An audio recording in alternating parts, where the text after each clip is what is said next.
Hello friends, journey of ફિઝિક્સમાં આપ સૌનું સ્વાગત છે. લાસ્ટ લેક્ચરની અંદર તમે બાયો સાવર્ટના નિયમ વિશે ડિસ્કશન સાંભળેલું હતું, મેં કર્યું હતું, બરાબર છે. ચાલો, તો આજના લેક્ચરની અંદર આપણે હવે પાછું મેં કીધું હતું આપણે થોડીક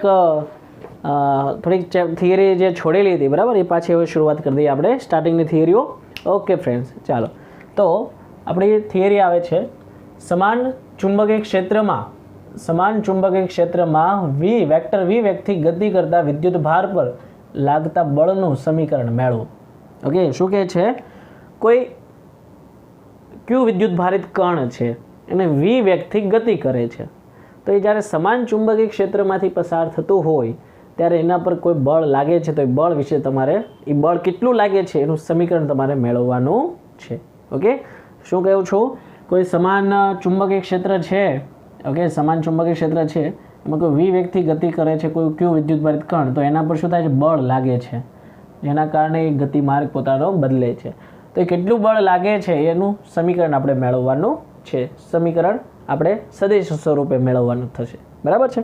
ઓકે, તો આપણે વાત શરૂ કરીએ. સમાન ચુંબકીય ક્ષેત્રમાં v વેગથી ગતિ કરતો વિદ્યુતભાર છે ને, તો આપણી પાસે એક પ્રવાહ ઘનતાનું સૂત્ર છે.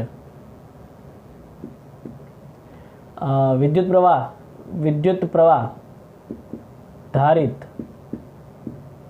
તાર માટે આપણી પાસે એક સૂત્ર હતું, ઓકે, કે ભાઈ J is equal two I/A કહેતા હતા, is equal two N, small n લખતા હતા ને આપણે, સ્મોલ n E VD, બરાબર છે. અહીંયા તમને VD વ્યક્તિનું જ કીધું છે, બરાબર. ઓકે, VD વ્યક્તિને જ કીધું છે, પણ આપણે એને શું કહીશું? નોર્મલી આપણે V લઈ લઈશું, બરાબર.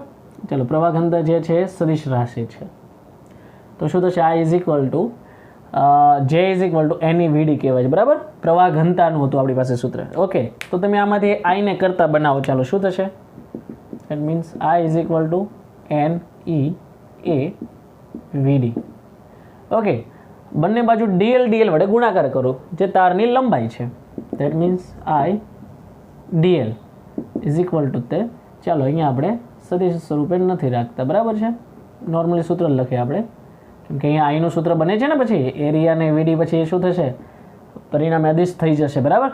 એરિયા અને ડ્રિફ્ટ વેગ પરિણામે અદિશ રાશિ થઈ જશે, બે સદિશનો અદિશ ગુણાકાર થશે. એટલે I is equal two NE VD, તો આ અદિશ રાશિ છે ને વિદ્યુત પ્રવાહ, તો આ અદિશ જ થવું જોઈએ ને, બરાબર. ચાલો ફ્રેન્ડ્સ, તો I ઇન્ટુ DL કરીએ તો કે શું થશે? NE A VD. હવે dl જે છે સદિશ સ્વરૂપે લઈએ, તો અહીંયા પર dl આપણે કેવા લેવા પડશે? સદિશ સ્વરૂપે લેવા પડશે. આ ડ્રિફ્ટ વેગનો VD એ D દર્શાવે છે, જ્યારે આ D ઇન્ટુ DL, બરાબર. ઓકે, સૂક્ષ્મ ભાગ છે, વિદ્યુત ભાર છે ને, વિદ્યુત પ્રવાહ ધારિત તાર, એની સૂક્ષ્મ લેન્થ છે, આ એના આડ છે નું ક્ષેત્રફળ, તો ટોટલ વોલ્યુમ થઈ જશે આના બેના થઈને, બરાબર. ઓકે, હવે એક આપણી પાસે સૂત્ર હતું કે ભાઈ F ઇઝ ઇક્વલ ટુ વિદ્યુત નહીં પણ, ઓકે, વિદ્યુત ક્ષેત્ર માટે, ઓકે, મને ખ્યાલ છે ચુંબકીય ફિલ્ડની વાત કરીએ, પરંતુ આપણે વિદ્યુત ક્ષેત્રની અંદર વાત કરીએ છીએ. વિદ્યુત ક્ષેત્ર માટે શું કહેવાય? એમાં લાગતું બળ F is equal two Q into vector E લખીએ છીએ કે નહીં?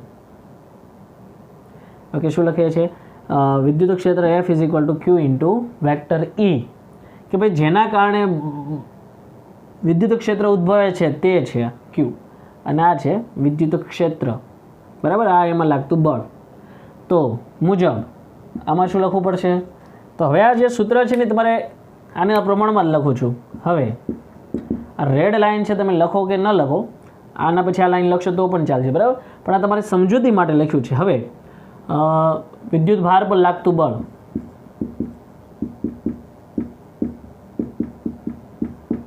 ઓકે, ક્યુ વિદ્યુત ભાર કણને E જેટલા ઇલેક્ટ્રિક ફિલ્ડમાં મૂકતા થતો એટલું બળ લાગે, તો એને B જેટલા મેગ્નેટિક ફિલ્ડમાં મૂકવામાં આવે તો એના પર લાગતું બળ vector F is equal two Q ના બદલે શું લખાય છે અહીંયા પર? I into DL into B,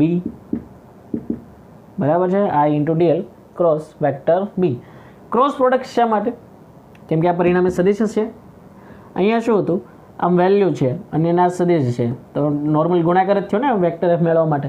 અહીંયા હું કે ડોટ પ્રોડક્ટ લખતે તો અદિશ રાશિ મળી જતી મને, બટ બળ જે છે અદિશ રાશિ નથી, એટલે મારે બંનેનો કેવો ગુણાકાર લેવો પડશે? સદિશ ગુણાકાર લેવો પડશે. ખ્યાલ આવે શા માટે ક્રોસ પ્રોડક્ટ જ લીધી આપણે? પરિણામી જે રાશિ મળે છે એ સદિશ સ્વરૂપે છે, એટલા માટે આપણે સદિશ ગુણાકાર લેવો પડશે બંનેનો. ઓકે, તો હવે તમને ખ્યાલ આવ્યો છે કે શાયદ આવડી બધી મેં શા માટે માથાકૂટ કરી, બરાબર. જો કે સ્ટાર્ટિંગમાં મારે લખવું જ પડશે. ઓકે તો આવડા સમીકરણ જે છે તો એમાં આઈડીએલની વેલ્યુ ક્યાંથી મૂકું છું એ તમને ખ્યાલ આવવો જોઈએ કે મેં ક્યાંથી આ વેલ્યુ મૂકી છે. ઓકે, ડાયરેક્ટ આપણે કોપી પેસ્ટ સ્ટેપ ન કરતા ભાઈ આઈડીએલ બરાબર હું લખી નાખું, એવું નહીં. આવડા સ્ટેપ ક્યાંથી આવ્યું એની પહેલાં મેં તમને સાબિતી આપી અને ત્યાર પછી આ સ્ટેપની વેલ્યુની જગ્યાએ આપણે હવે આ મૂકું છું. ચાલશે?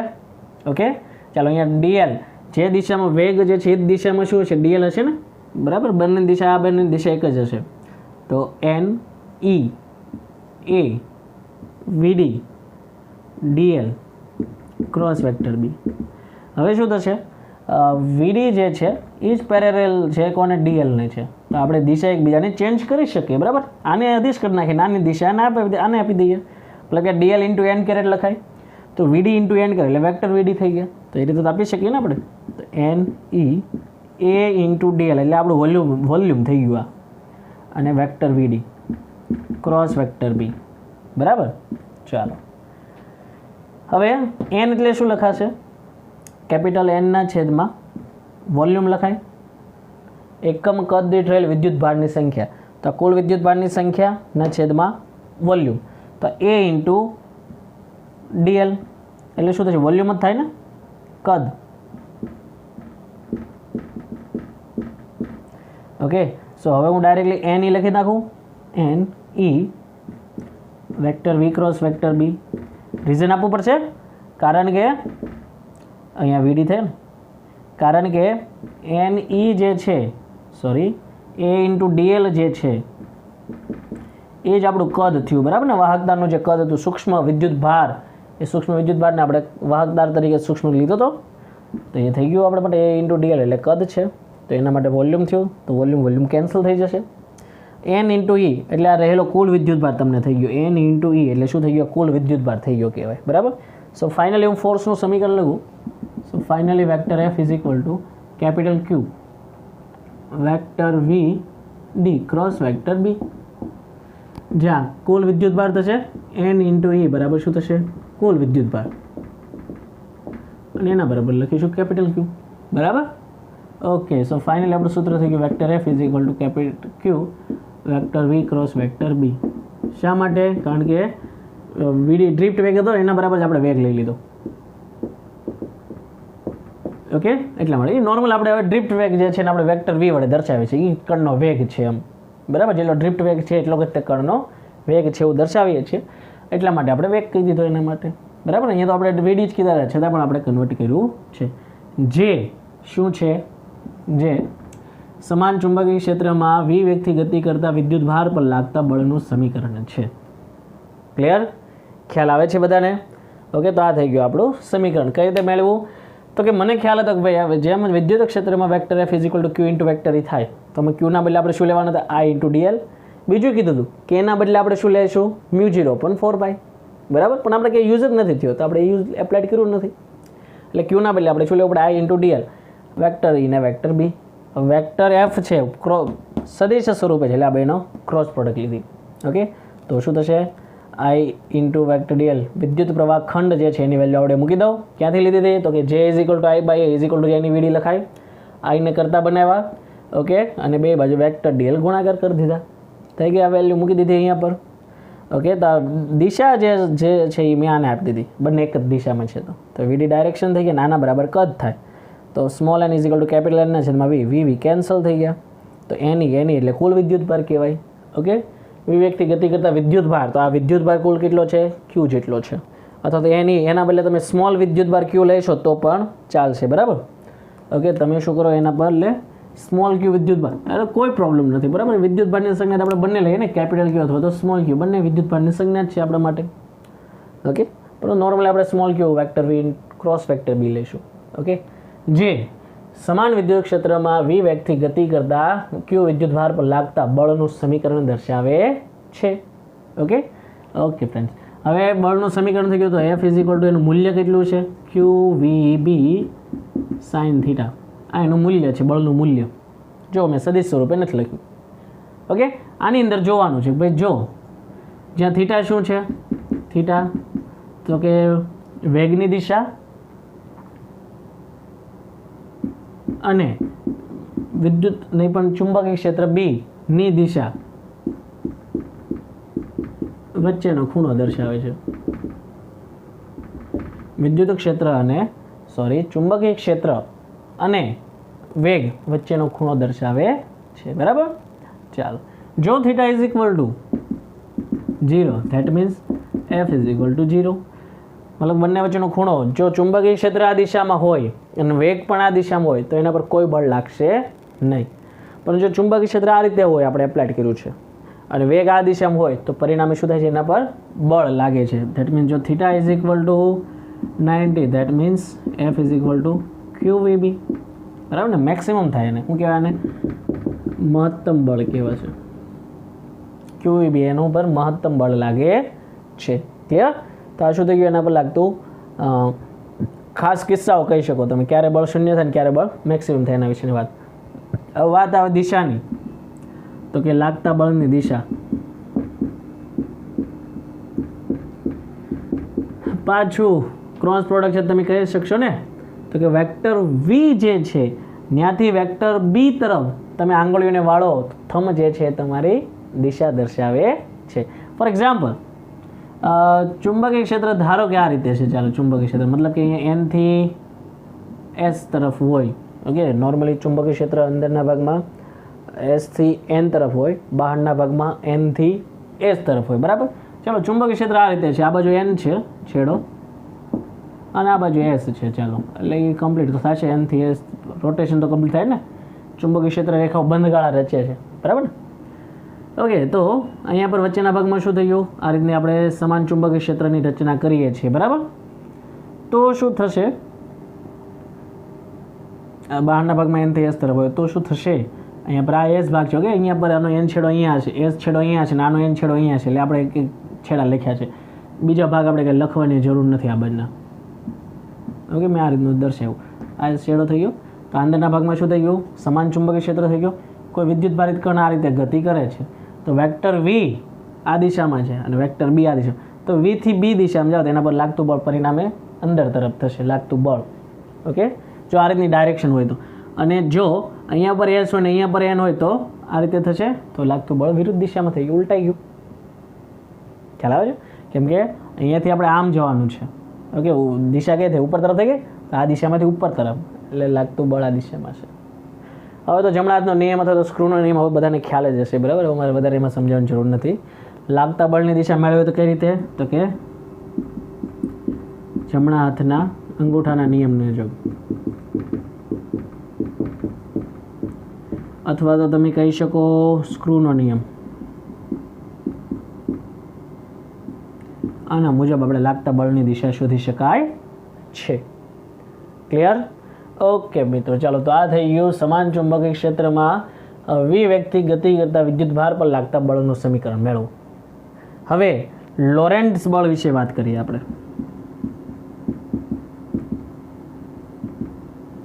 લોરેન્ટ્ઝ બળ કે ભાઈ ધારો કે કોઈ વિદ્યુત ભાર ગતિ કરે છે. ઓકે, એની આસપાસ શું કરીએ આપણે? વિદ્યુત ભાર છે ક્યુ, વિદ્યુત ભારિત કણ છે. ઓકે, એને એવા ક્ષેત્રમાં એપ્લાય કરીએ કે જ્યાં પર શું છે? ઇલેક્ટ્રિક ફિલ્ડ પણ છે અને મેગ્નેટિક ફિલ્ડ પણ છે. બંને ક્ષેત્ર હોય એમાં કયો વિદ્યુત ભારિત કણને પસાર કરવામાં આવે તો એના પર લાગતું પરિણામી બળ જે છે એનું સમીકરણ કોણે આપ્યું છે? લોરેન્ટ્ઝ નામના વૈજ્ઞાનિકે આપ્યું છે. એટલા માટે થઈને આપણે એને કહીએ છીએ લોરેન્ટ્ઝ બળ કહીએ છીએ. બરાબર.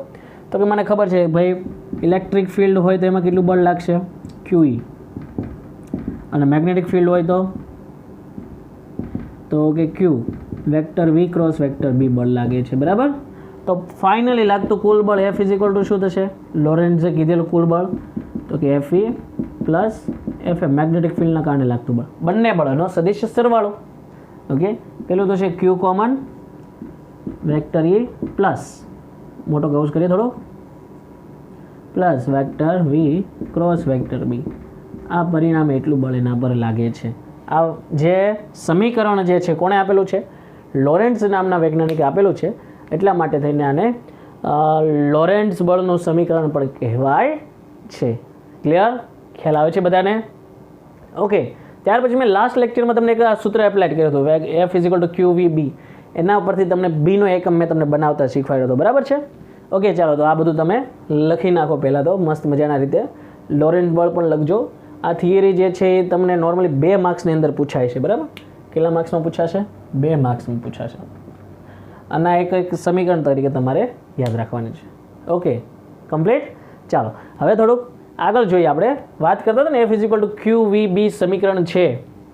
ઓકે, ત્યાંથી મેં તમને લાસ્ટ લેક્ચરમાં શીખવાડ્યું હતું ભાઈ, એનો એકમ મેગ્નેટિક ફિલ્ડનો એકમ બનાવતા મેં તમને શીખવાડેલો હતો, ખ્યાલ હોય તો એ સમીકરણ જો આપણી પાસે હવે આવી ગયું છે. અહીંયાથી હતો તે એકમ, બરાબર? F = QVB. નોર્મલી તમે એકમ શું લખી શકો? બીને કરતાં બનાવો. ચાલો મેક્સિમમ હોય ત્યારે F = QVB લખાય. સો B = શું કીધું હતું? F/QV. Fનો એકમ થશે ન્યૂટન, Qનો કુલમનો થાય એમ્પિયર ઇન્ટુ સેકન્ડ, વેગનો એકમ થશે મીટર પર સેકન્ડ. ચાલો, સો એકમ થયો ન્યૂટનના છેદમાં એમ્પિયર ઇન્ટુ મીટર. તો ઇલેક્ટ્રિક ફિલ્ડ આને કહીશું આપણે ટેસ્લા.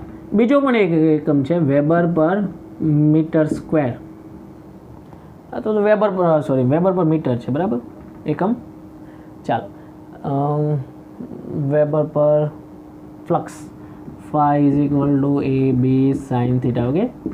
ઓકે, તો વેબર પર મીટર સ્ક્વેર 100%. ચાલો, શું થશે? ફ્લક્સનો એકમ થાય વેબર. ઓકે, છેદમાં એરિયા આવે વેબર પર મીટર સ્ક્વેર. સૂત્ર બાકી છે જ ભણાવવાનું, પણ તમે સૂત્ર જોઈ ગયા છો. ફ્લક્સનું સૂત્ર જો તમે જોઈ ગયા છો, આ ફ્લક્સ ઇલેક્ટ્રિક ફિલ્ડમાં જોઈ ગયા હતા. ઓકે, E sin θ આ રીતે જોઈ ગયા હતા ફ્લક્સનું સૂત્ર.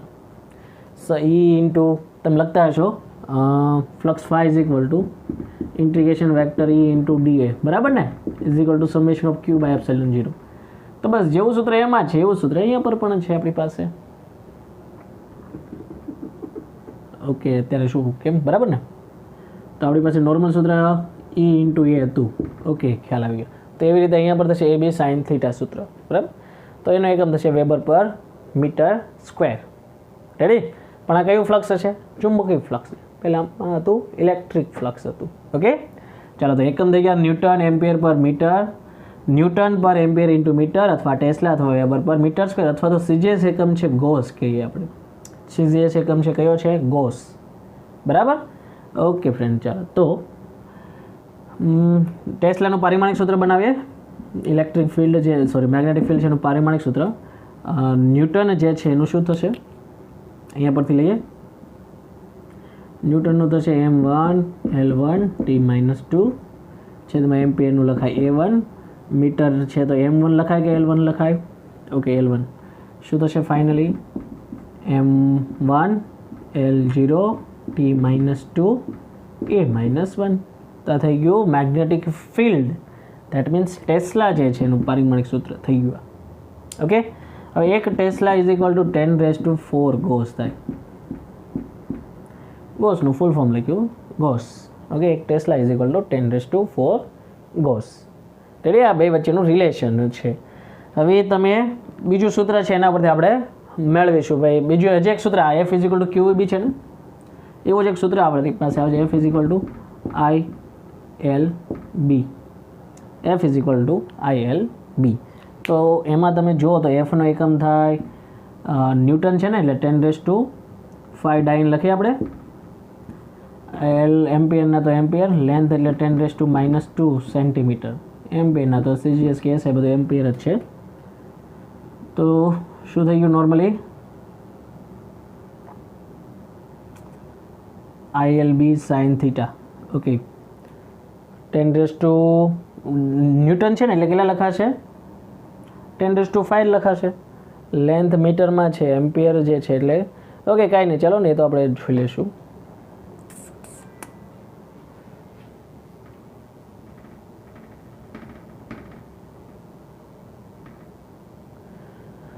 ઓકે, આ પણ આપણે મેળવીશું, બરાબર છે? પણ અત્યારે ખાલી વેલ્યુ તમે યાદ રાખી લો. ભાઈ એક ટેસ્લા બરાબર કેટલા થાય? 10⁴ ગોસ. કેમ? આજે ગોસને આપણે ડિસ્કશન કર્યું એટલે લખાઈ દીધું સાથે સાથે, બરાબર છે? ઓકે મિત્રો, તો આ વાત થઈ ગઈ આપણા માટે ચુંબકીય ક્ષેત્રની પણ સાથે સાથે વાત કરી દીધી. સદિશ છે. ઓકે, ચાલો, બાકીની ઇન્ફોર્મેશન તો તમે 5મા ચેપ્ટરમાં ચુંબકીય ક્ષેત્ર વિશે ભણશો જ તે. ઓકે, ચુંબક હશે તો એને કમ્પેરિઝન કરી છે તો ચુંબકીય ક્ષેત્ર બંધગાળા રચે વગેરે વગેરે ચુંબકીય ક્ષેત્રની લાક્ષણિકતાઓ આવે છે, બધું એમાં ભણવામાં આવે છે, બરાબર. ઓકે, ત્યારે આપણે વધારે ડિસ્કશન કરીશું એની ચુંબકીય ક્ષેત્ર વિશે, ચુંબકીય ક્ષેત્રની લાક્ષણિકતા વિશે. રેડી? ઓકે ફ્રેન્ડ્સ, ચાલો તો હવે આના પછી આપણે આગળના ક્વેશ્ચન તરફ જઈએ. ચાલો ફ્રેન્ડ્સ, ત્યાર પછી આપણે એના પછી આગળની થિયરી જોઈએ. ચુંબકીય ક્ષેત્રમાં મૂકેલા વિદ્યુત પ્રવાહ ધારિત સુરેખ તાર પર લાગતા બળનું સમીકરણ મેળવવું. શું કહે છે કે કોઈ સમાન ચુંબકીય ક્ષેત્ર છે, બરાબર. જો મેં અહીંયા ડાયરેક્શન દેખાડી છે, આ દિશા જે છે એ સમાન ચુંબકીય ક્ષેત્રની દિશા છે, જેને આપણે કે કેરેટ વડે દર્શાવ્યા છે. ઝેડ અક્ષની દિશામાં છે, બરાબર. ચુંબકીય ક્ષેત્ર સમાન ચુંબકીય ક્ષેત્ર છે, એટલે ક્ષેત્ર રેખાઓ કેવી હશે? સમાંતર અને એકબીજાથી સમાન અંતરે આવેલી હશે, બરાબર. ક્ષેત્ર રેખાઓ એટલે આપણે કહી શકીએ કે ચુંબકીય ક્ષેત્ર સમાન ચુંબકીય ક્ષેત્ર છે. ઓકે, તો એની અંદર કોઈ વિદ્યુત પ્રવાહ ધારિત સુરેખ તાર તો એકદમ પતલો છે, પણ આપણે શું કર્યું છે, થોડાક નાનકડો દર્શાવ્યો છે તાર, એટલે થોડોક ઝૂમિંગ કરીને આપ્યો છે, એટલે થોડોક જાડો તાર થઈ ગયો, બરાબર. બાકી જાડો તાર નથી, તાર એટલો પતલો જ છે, જેમાંથી વિદ્યુત પ્રવાહ આઈનું વહન આ રીતે થાય છે. એટલા માટે I × L આ ડાયરેક્શનમાં થઈ ગયા, બરાબર છે. ઓકે, તાર પર લાગતા બળનું સમીકરણ મેળવો. આના પર કેટલું બળ લાગે છે એનું તમારે સમીકરણ મેળવવાનું છે. ઓકે, તો પહેલાં તો આપણે વર્ણન જોઈએ. શું લખાય? ધારો કે L લંબાઈનો તાર છે. કેટલો તાર છે? L લંબાઈનો સૂક્ષ્મ તાર છે, બરાબર. અને એમાંથી I જેટલા વિદ્યુત પ્રવાહનું વહન થાય છે. L લંબાઈના તારમાંથી I જેટલા વિદ્યુત પ્રવાહનું વહન થાય છે, બરાબર. આ તાર જે છે એ ચુંબકીય ક્ષેત્ર જે છે એને લંબ રીતે ગોઠવેલો છે. તાર જે છે, ઓકે, આ રીતે ગોઠવો છે, ચુંબકીય ક્ષેત્રને લંબ રૂપે રહે એ રીતે ગોઠવેલો છે. ચુંબકીય ક્ષેત્ર આ રીતે છે, તેને આ લંબ થઈ ગયું. એ રીતે આપણે વિદ્યુત પ્રવાહ ધારિત તાર ગોઠવેલો છે કે જેમાંથી I જેટલા પ્રવાહનું વહન થાય છે. પરિણામે એના પર લાગતા બળનું આપણે શું કરવું છે? સમીકરણ મેળવવું છે. ઓકે, તો એના માટે જોઈએ તો કે અહીં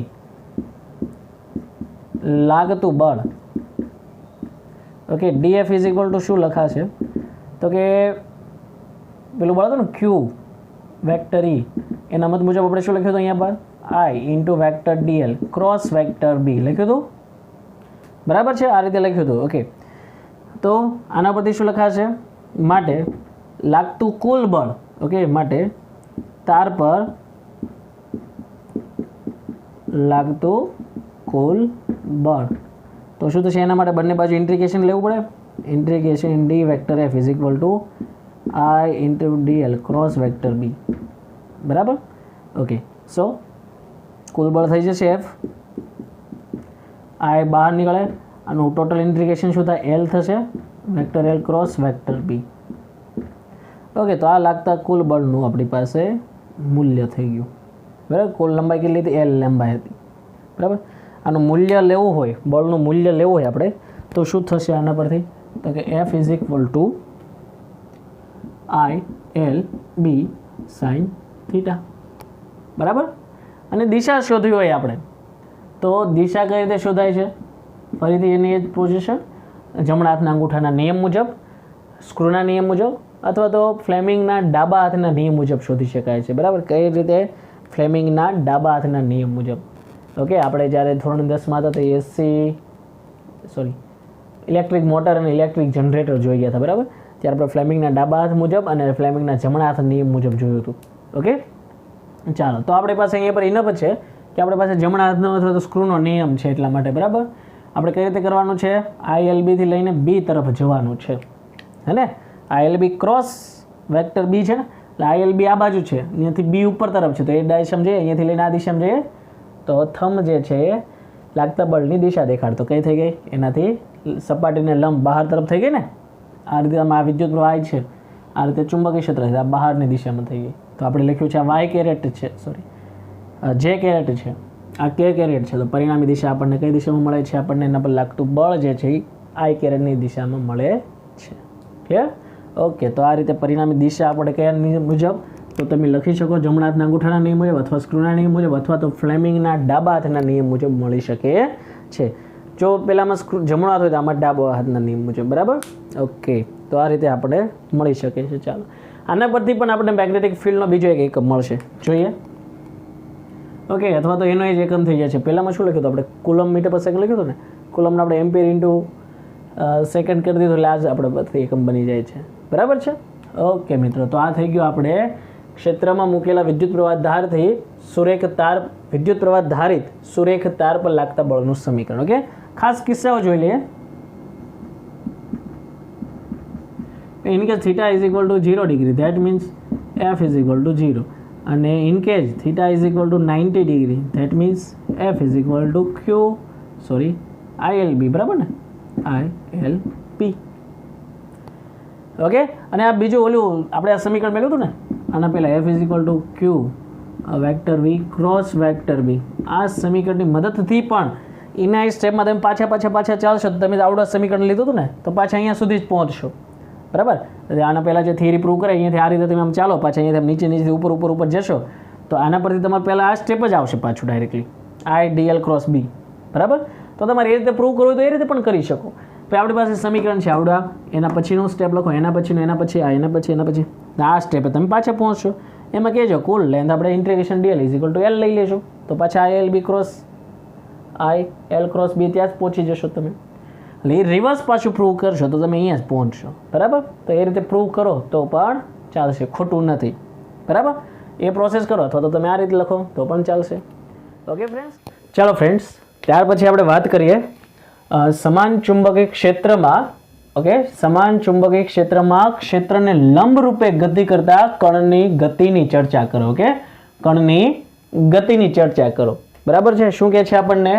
તો કે સમાન ચુંબકીય ક્ષેત્ર આપ્યું છે, એમાં ક્ષેત્રને લંબ રૂપે, આ પર ખાસ ભાર આપજો, એમાં ગતિ કરતા કણની ચર્ચા કરો. તો હમણાં આપણે જોયું છે કોઈ પણ વિદ્યુત ભારિત કણ હોય, ઓકે, ગતિ કરતા વિદ્યુત ભારિત કણની ગતિની ચર્ચા કરો વગેરે વગેરે.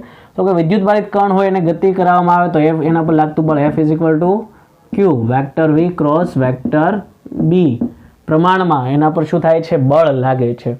ઓકે, તો અહીંયા પર કેવું હોય છે? જો એકબીજાને સમાંતર હશે તો પરિણામે એના પર બળ કેટલું થઈ જશે? 0 થઈ જશે. ક્રોસ પ્રોડક્ટ છે એટલા માટે થઈને. ઓકે, તો અહીંયા લખ્યું છે ક્ષેત્રને લંબ રૂપે છે, that means theta is equal to કેટલા થશે? 90 ડિગ્રી થશે. તો કેટલું બળ લાગશે એના પર? F is equal to Q V B sine 90 is equal to 1. આના મુજબ બળ લાગે છે. આપણે જોયું હતું કે નહીં? બરાબર છે? આ રીતે ચાલો, તો આ રીતની રચના કઈ રીતે કરીએ એ જોઈએ પહેલાં. તો કે ધારો કે આકૃતિમાં દર્શાવ્યા મુજબ એક સમાન ચુંબકીય ક્ષેત્ર દર્શાવ્યું છે. જો જે કઈ રીતે છે? પૃષ્ઠને લંબ અંદરની દિશામાં છે. કઈ દિશામાં છે? પૃષ્ઠને લંબ અંદર તરફની દિશામાં છે. બરાબર છે? અહીંયા તો કે ધારો કે બી જેટલું સમાન ચુંબકીય ક્ષેત્ર, ઓકે, કઈ રીતે છે? પૃષ્ઠને લંબ અંદર તરફ જતી દિશામાં છે. ઓકે, જેની વેલ્યુ કેટલી છે? બી જેટલી છે. ઓકે, તો વેક્ટર બી બરાબર શું થશે? બી માઇનસ કે કરી લખીએ, આ દિશામાં છે એ રીતે લખી શકાય ને, વિથ ડાયરેક્શન લખીએ છીએ એટલા માટે થઈને. તો હવે આની અંદર કોઈ કણ જે છે વિદ્યુત ભારિત કણ, કોઈ ક્યુ વિદ્યુત ભારિત કણ છે, ઓકે, કોઈ ક્યુ વિદ્યુત ભારિત કણ જે છે એ વી વેગથી ક્ષેત્રને લંબ રૂપે ગતિ કરે છે. That means vector V is equal to કેટલા થશે? વી જે કેરેટ. બરાબર છે? ઓકે, ચાલો, તો પરિણામે એને બળ કઈ દિશામાં લાગશે એ જોઈએ.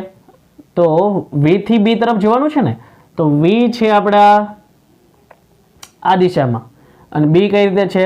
આ દિશામાં. તો પરિણામે એને આ દિશામાં બળ લાગે છે, ઉપર તરફ બળ લાગશે. ઓકે, ચાલો, તો કોઈ પ્રોસેસ, ઓકે, આપણે નીચેથી દર્શાવીએ. ચાલો, કોઈ પ્રોબ્લેમ નહીં. શું થાય છે? એને બળ ઉપર તરફ લાગે છે ને, તો નીચેથી દર્શાવીએ આપણે. ચાલો, ક્યુ વિદ્યુત ભારિત કણ છે, બરાબર, એને નીચેથી આ રીતે ફેંકીએ છીએ. તો કઈ દિશામાં બળ લાગશે? ઉપર તરફ બળ લાગશે. તો એ ઉપર તરફ ગતિ કરે છે. જો ઉપર તરફ બળ લાગે એટલે ઉપર તરફ જશે અને સુરેખ પથ પર તો વેગ હતો જ તે. બરાબર? હવે અહીંયા પર પહોંચ્યો તો શું થશે? એને પાછું ઉપર તરફ લંબ તરફ બળ લાગશે, એને લંબ દિશામાં, તો પાછો આ તરફ ગતિ કરશે. પાછું અહીંયાથી આ દિશામાં બળ લાગશે, ફરીથી આ રીતે ગતિ કરશે. પાછું એને લંબ દિશામાં બળ લાગશે, આ રીતે ગતિ કરશે. હવે અહીંયા જો પાછો રિટર્ન આવી ગયો ને, વેક્ટર વી કઈ થઈ ગયા? આ રીતે. અને બી કઈ રીતે થઈ ગયા? અંદર તરફ ને. તો અહીંયાથી અંદર તરફ જવાનું છે, આ દિશામાંથી અંદર તરફ જવાનું. એટલે અહીંયા આમ થયા આ રીતે. તો પરિણામે બળ કઈ દિશામાં લાગશે? નીચે તરફ બળ લાગે. તો પરિણામે નીચે તરફ બળ લાગે એટલે પરિણામ પદાર્થ આ રીતે રોટેશન કરશે. ઓકે, એટલે આ રીતે ગતિ કરશે પદાર્થ. પરિણામે વર્તુળાકાર માર્ગે ગતિ કરવા લાગે છે. ત્યારે ખ્યાલ આવે છે?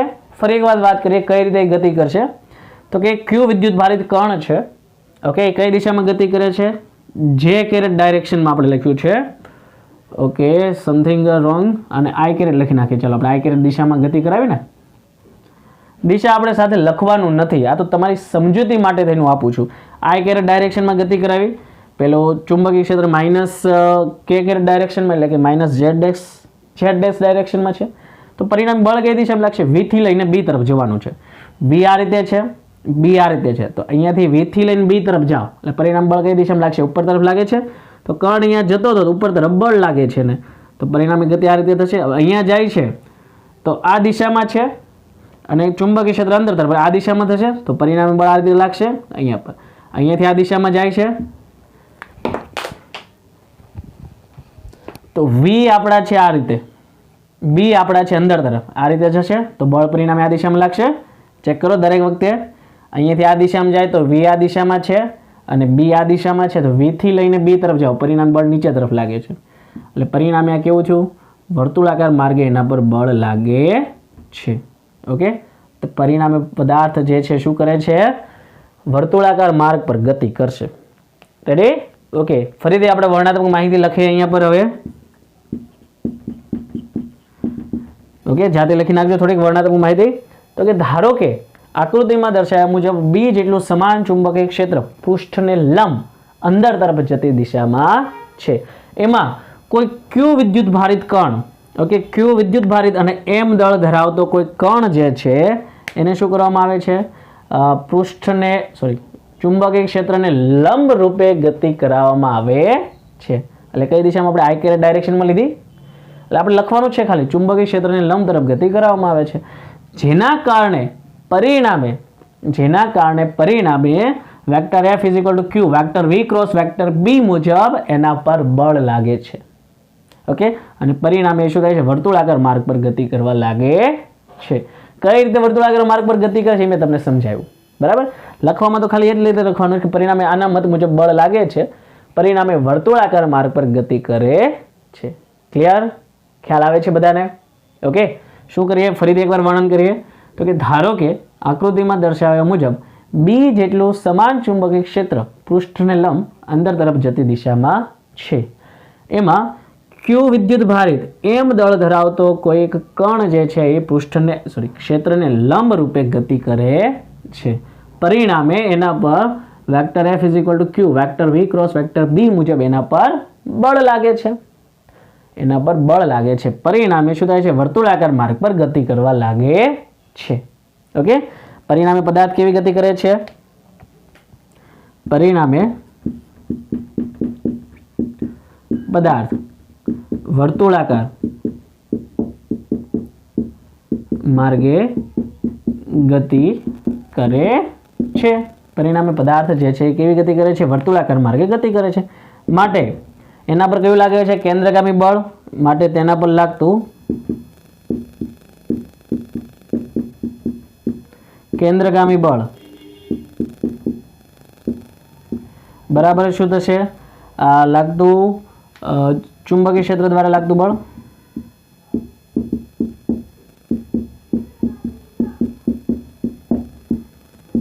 ઓકે, લાગતું કેન્દ્રગામી બળ કેટલું લખાશે? તો કે mv²/r. ધારો કે r ત્રિજ્યાવાળા વર્તુળાકાર પથ છે. ઓકે, = શું થશે? ચુંબકીય ક્ષેત્ર દ્વારા લાગતું બળ તો કે F Q vector V cross B. એમાં વેક્ટર V ક્રોસ B એટલે શું લખાય? QVB sin θ. θ = 90 ડિગ્રી બીકોઝ ક્ષેત્રને લંબ રૂપે કીધું છે એટલે મારે. તો ફાઇનલી શું થશે? QVB થશે. ઓકે, ચાલો એક વાર V કેન્સલ તો શું થઈ જશે આપણી પાસે? આવે mv/r = QB. r ને આમાંથી કરતા બનાવો. ચાલો તો શું થશે? ફાઇનલી r = શું લખાય? mv/QB. mv એટલે લખાય વેગમાન p લખાશે p/q × b. જ્યાં r શું દર્શાવે છે? r એ વર્તુળાકાર માર્ગની ત્રિજ્યા દર્શાવે છે.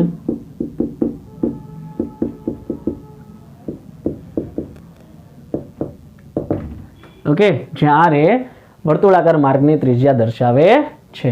દેટ મીન્સ અહીંયા ફાઇનલી એવું લખી શકાય તમે આર ઇઝ પ્રોપોર્શનલ ટુ પી વેગમાન લખી શકો કે આ વર્તુળની ત્રિજ્યા જે છે વેગમાનના સમપ્રમાણમાં છે. ઓકે, ચાલો હવે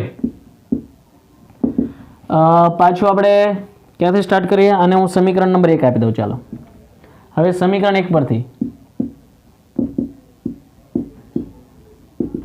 ઓકે, હવે સમીકરણ 1 પરથી m છે v એટલે શું લખાય? v is equal to omega r થાય ને, v is equal to omega r તો લખી નાખો v is equal to omega r. v એટલે ઓમેગા r ના છેદમાં r ઇઝ ઇક્વલ ટુ શું લખાશે? qb.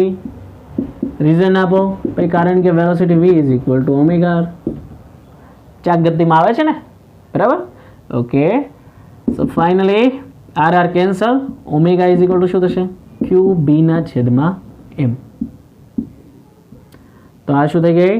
કોણીય વેગ કહેવાશે. અને શું કહેવાશે? કોણીય વેગ. હવે ઓમેગા ઇઝ ઇક્વલ ટુ શું લખાય? તો કે 2 pi f frequency is equal to qb by m. So finally તમારી ફ્રીક્વન્સી શું છે? f ઇઝ ઇક્વલ ટુ શું લખી શકો? qb ના છેદમાં 2 પાઈ m. Okay, ready? એકદમ ઇઝી સ્ટેપ છે, બરાબર? ઓકે, ફરીવાર સમાન ચુંબકીય ક્ષેત્રમાં ક્ષેત્રને લંબ રૂપે ગતિ કરતા કણની ગતિની ચર્ચા કરો. ઓકે, તો વર્ણન તમારે પહેલા લખવાનું છે, એ તો આપણે 2-3 વખત કીધું જ છે. ઓકે, પ્લસ હવે શું થાય છે? અહીંયા પર પરિણામ પદાર્થ વર્તુળાકાર માર્ગ પર ગતિ કરે છે. ધેટ મીન્સ એના પર લાગતું કેન્દ્રગામી બળ બરાબર જ તે આવડો લાગતું f is equal to qb એમ જ કન્વર્ટ થશે ને. તો mv² r is equal two qvb. r ને કરતા બનાવો, vv એકવાર કેન્સલ, r ને કરતા બનાવો મેં, તો r is equal two mv ના છેદમાં qb. mv એટલે આપણને ખબર છે રેખીય વેગમાન થશે, તો એના બરાબર p લખી નાખ્યા છે મેં. ઓકે, હવે જ્યાં r એ વર્તુળાકાર માર્ગની ત્રિજ્યા દર્શાવે છે, જે વર્તુળાકાર પથ પર ગતિ કરે છે ને એની ત્રિજ્યા દર્શાવે છે. ઓકે, અને અહીંયા પર લખી શકો r is proportional two p, મતલબ કે r એના રેખીય વેગમાનના સમપ્રમાણમાં છે. મતલબ ધીરે ધીરે ગતિ કરે. હવે જો એની સ્પીડ વધી તો એની ત્રિજ્યા પણ શું થશે? વધશે, એવું કહેવા માંગે છે, બરાબર? હવે સમીકરણ 1 છે આમાંથી mv ના છેદમાં r is equal to qb, એમાં v ઇઝ ઇક્વલ ટુ આપણે શું લખ્યા? ઓમેગા લખ્યા, અને ઓમેગાને કરતા બનાવ્યા, અને omega is equal two 2 pi f, તો f ને કરતા બનાવ્યા. Frequency f is equal to qb ના છેદમાં 2 પાઈ m. મતલબ કે જ્યારે સમાન ચુંબકીય ક્ષેત્રમાં ક્ષેત્રને લંબ રૂપે કોઈ વિદ્યુત ભારિત કણને ગતિ કરવામાં આવે તો એ એટલી ત્રિજ્યાવાળા વર્તુળાકાર પથ પર ગતિ કરે છે અને એટલી ફ્રીક્વન્સીથી એ ગતિ કરે છે, બરાબર? અને એ તમે જોઈ શકો છો ફ્રીક્વન્સી જે છે એમાં કે વેગમાન આવતું નથી. મતલબ કે તમે ફ્રીક્વન્સી છે વધારો તો એના વેગમાન વધારો તો એની ફ્રીક્વન્સીમાં કોઈ ફેરફાર થતો નથી. મતલબ કે સમજો કે એ 1 સેકન્ડમાં 1 રોટેશન કરે છે, 1 સેકન્ડમાં 1 રોટેશન કરે છે, વેગમાન વધાર્યું તો ત્રિજ્યા વધશે, તો 1 સેકન્ડમાં 1 જ રોટેશન કરશે. એનો મતલબ શું છે? વેગ એનો ઘણો બધો વધી ગયો. હજી તમે વેગમાન વધારો, ગમે એટલું વેગમાન વધારો, 1 સેકન્ડમાં 1 રોટેશન કરશે એટલે કરશે, એટલું હોય તો ધીરે ધીરે કરશે, એટલું હોય તો ફૂલ સ્પીડમાં કરશે, પરિણામે એના વેગમાં વધારો થાય છે. ઓકે, તો આ શું છે? સાયક્લોટ્રોનનો સિદ્ધાંત છે. જે સાયક્લોટ્રોન કે જે આપણે 2021માં જે એક્ઝામ આપવાની છે એની અંદર સાયક્લોટ્રોન છે નહીં, બરાબર છે? ઓકે, સાયક્લોટ્રોનનો જે ટોપિક જે છે નીકળી ગયો છે. ઓકે ફ્રેન્ડ્સ, તો શું થશે અહીંયા પર? તો કે આ જે છે ત્રિજ્યા છે, વર્તુળાકાર પથની ત્રિજ્યા જે છે વેગમાન પર આધાર રાખે છે, પરંતુ એની ફ્રીક્વન્સી છે વેગમાન પર આધાર રાખતી નથી. ધેટ મીન્સ તમે વેગમાન વધારો તો ત્રિજ્યા વધશે વધી, પરંતુ એની ફ્રીક્વન્સી ચેન્જ નહીં થાય, ફેરફાર નહીં થાય. ઓકે, તો આ શું છે? સાયક્લોટ્રોનનો સિદ્ધાંત છે આવડા, બરાબર છે? જે સાયક્લોટ્રોન ધોરણ આપણે 10માં વાત કરતા હતા, વિદ્યુત ભારિત કણોને ગતિ કરવા માટે થઈને સાયક્લોટ્રોનનો ઉપયોગ કરવામાં આવે છે. વિદ્યુત ભારિત કણોને ગતિ કરાવવા માટે સાયક્લોટ્રોનનો ઉપયોગ કરવામાં આવે છે. ઓકે, પરંતુ સાયક્લોટ્રોન હવે આપણે સિલેબસમાંથી નીકળી ગયું છે એટલે આપણે એના વિશે આપણે ડિસ્કશન નહીં કરીએ. આગળની જે થિયરી છે એમાં પણ તો અહીંયા સુધીની આ થિયરી છે કે સમાન ચુંબકીય ક્ષેત્રમાં ક્ષેત્રને લંબ રૂપે ગતિ કરતા કણની ચર્ચા કરો તો તમારે ત્યાંથી અહીંયા સુધી કરવાની છે, જ્યાં આર એ જે છે એ વર્તુળાકાર માર્ગની ગતિપથની ત્રિજ્યા છે અને ફ્રીક્વન્સી છે f બરાબર. ઓકે, હવે તમે અહીંયા સુધીને જ કમ્પ્લીટ કરવાનું છે, 3 માર્ક્સની અંદર પૂછાય ત્યારે. ઓકે, ચાલો હવે હું તમને જે કરાવું છું એ માહિતી જે છે એ તમારે આ ટોપિકની અંદર લખવાની નથી, જે આપણને સાથે આપેલી છે કે ભાઈ આપણને કીધું છે લંબ રૂપે ગતિ કરે છે તો પછી લંબ રૂપે જ ગતિ કરાવવાનું છે. હવે ધારો કે ઓકે મેં કીધું એમ અહીંયા પર આવડો કોન્સેપ્ટ પૂરો, ક્ષેત્રને લંબ રૂપે ગતિ કરે છે, આ કોન્સેપ્ટ આપણો કમ્પ્લીટ થઈ ગયો. ઓકે, હવે ક્ષેત્રમાં ગતિ કરતા કણની ચર્ચા કરો, એના વિશે વાત કરીએ છીએ આપણે, જે આપણે સૂત્રમાં કામમાં લાગશે. તો ધારો કે ભાઈ ક્ષેત્રમાં લંબ રૂપે ગતિ નથી કરતો, ભાઈ ક્ષેત્ર સાથે થીટા ખૂણે ગતિ કરે છે, તો શું થશે? ક્ષેત્રમાં લંબ રૂપે ગતિ કરતો નથી, પરંતુ ક્ષેત્રને સાથે થીટા ખૂણે ગતિ કરે છે. આ રીતે ક્ષેત્ર ઓલું અંદર થઈ ગયું, બરાબર ને? ખ્યાલ છે હવે? એમાં આ થીટા ખૂણે ગતિ કરે છે ભાઈ. ચાલો, તો આ થીટા ઘટક થઈ ગયો, તો આ બાજુ વી વેગથી ગતિ કરતો હતો, તો આ વી, ઓકે, વી કોસ થીટા, એના લંબ ઘટક કયો થઈ ગયો? વી સાઇન થીટા, બરાબર છે? ક્ષેત્ર સાથે થીટા ખૂણે ગતિ કરે છે. સોરી, આ તો થઈ ગયો તો 90 ડિગ્રી થયા આપણા માટે. Sorry, my mistake. આ ફરીથી કેટલા ડિગ્રી થયા? 90 ડિગ્રી થઈ. આ રીતે ક્રોસમાં ગતિ, કેમ કે ચુંબકીય ક્ષેત્ર આ રીતે છે, તો 90 ડિગ્રી થયું. ઓકે, ફરી વાર ચેન્જ કરીએ આપણે. ઓકે, તો ચુંબકીય ક્ષેત્ર ધારો કે આ રીતે હોય, તો એમાં આ રીતે કોઈ ગણ ગતિ કરતો હોય, તો આ થઈ ગયો થીટા ઘટક, તો આ વી કોસ થીટા થઈ ગયો, જે એને લંબ રૂપે છે, અને આ છે વી સાઇન થીટા ઘટક, કે જેમાં કોઈ ફેરફાર થતો નથી. ઓકે, તો પરિણામે આપણે કયો વેગ લેવો પડશે? તો કે જે ક્ષેત્રને લંબ રૂપે છે ને એ જ વેગ લેવાનો છે. જે વેગ ક્ષેત્રને સમાંતર જે છે એ વેગમાં કોઈ ફેરફાર થશે નહીં. ક્ષેત્રને લંબ રૂપે હોય એ જ વેગમાં થશે ફેરફાર. ઓકે, તો ક્ષેત્રમાં અહીંયા વી વેગથી કોઈ કણ ગતિ કરતો હતો, તો એમાં તો કયો ઘટક આવશે? ખાલી વી કોસ થીટા જ ઘટક આવશે ને, જે ક્ષેત્રને લંબ છે. પહેલી થિયરી પૂરી. હવે આ શેની વાત કરું છું? ક્ષેત્રને લંબ રૂપે નથી, પરંતુ ક્ષેત્ર સાથે થીટા ખૂણે ગતિ કરે છે ત્યારની વાત છે. ક્ષેત્ર સાથે થીટા ખૂણે ગતિ કરે છે ત્યારની વાત છે. તો ક્ષેત્ર સાથે થીટા ખૂણે ગતિ કરે, તો આ મેં હજી જુદું લખ્યું છે. ઓકે, આ તો ક્ષેત્રને લંબ સાથે થીટા ખૂણે થઈ ગયું. ઓકે, હજી ફરીથી આપણે ક્ષેત્ર બદલાઈ નાખીએ. ચાલો, આ રીતે હું ક્ષેત્ર રાખું છું. તો આ ક્ષેત્ર થઈ ગયું, આ ક્ષેત્ર છે એની સાથે થીટા ખૂણે ગતિ કરે છે. ચાલો, તો આ કયો ઘટક થઈ ગયો? વી કોસ થીટા ઘટક, અને ક્ષેત્રને લંબ ઘટક કયો થઈ જશે અહીંયાથી? આ વી કોસ થીટા ઘટક થઈ ગયો, ને આ વી સાઇન થીટા ઘટક થઈ ગયો. તો આમાં લંબ ઘટક હવે કયો થયો? ક્ષેત્ર સાથે બનાવેલો ખૂણો આ છે ને થીટા, તો વી કોસ થીટા છે, ક્ષેત્રને સમાંતર છે. ઓકે, તો એના કારણે એમાં કોઈ ફેરફાર નહીં થાય, પરંતુ વી સાઇન થીટા ઘટક છે, ક્ષેત્રને લંબ છે. તો પરિણામે અહીંયા વેગ કયો લેશું આપણે? અહીંયા ત્રિજ્યા જે છે, ત્રિજ્યા કઈ લેશું? એમ વી સાઇન થીટા લેશું. ક્યારની વાત છે? કે જ્યારે ક્ષેત્ર સાથે થીટા ખૂણો બનાવે ત્યારની વાત છે. આ ક્યારની વાત થઈ? ક્ષેત્ર સાથે થીટા ખૂણો બનાવે ત્યારે, બરાબર? તો ત્યારે શું આવશે? ત્રિજ્યા કેટલી થશે? એમ વી સાઇન થીટાના છેદમાં ક્યુબી. કેમ? તો કે ક્ષેત્ર સાથે લંબ ઘટક કયો છે? ખાલી વી સાઇન થીટા જ ઘટક છે. વી કોસ થીટા ઘટક તો શું છે? ક્ષેત્રને સમાંતર છે. તો આના કારણે વી સાઇન થીટા ઘટકના કારણે પરિણામી શું થશે? આ રીતે રોટેશન કરશે. ખાલી રોટેશન જ નહીં કરે, હવે શું થશે? આગળ વધશે. પણ કોના ઘટકના કારણે? તો વી કોસ થીટા જેટલું વેગ છે ને, એ વેગમાં કોઈ ફેરફાર થતો નથી.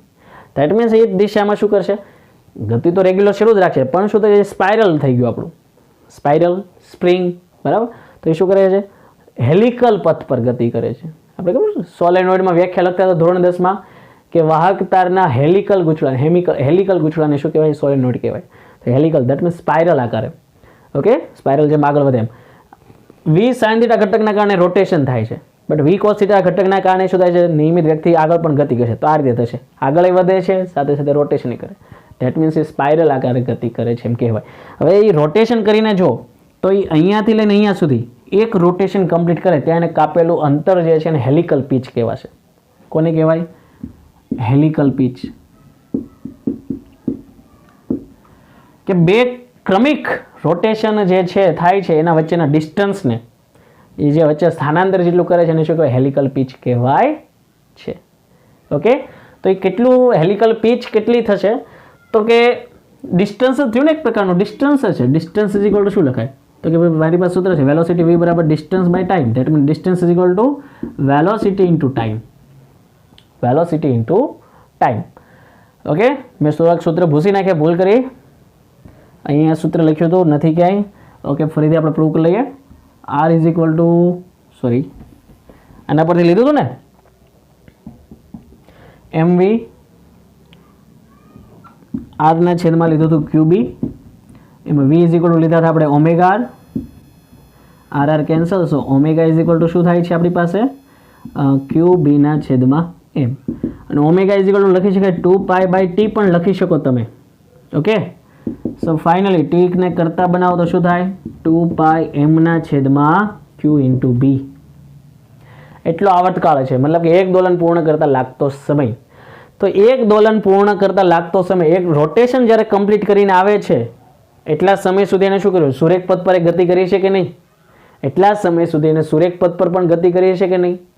ઓકે, ચાલો, તો એ કેટલા સમય સુધી સુરેખ પથ પર ગતિ કરે છે? તો કે આવર્તકાળ જેટલા સમય સુધી. તો એ આવર્તકાળની વેલ્યુ આમાં મૂકું છું, હેલિકલ પીચ. તો એના બરાબર વેલોસિટી કેટલી થશે?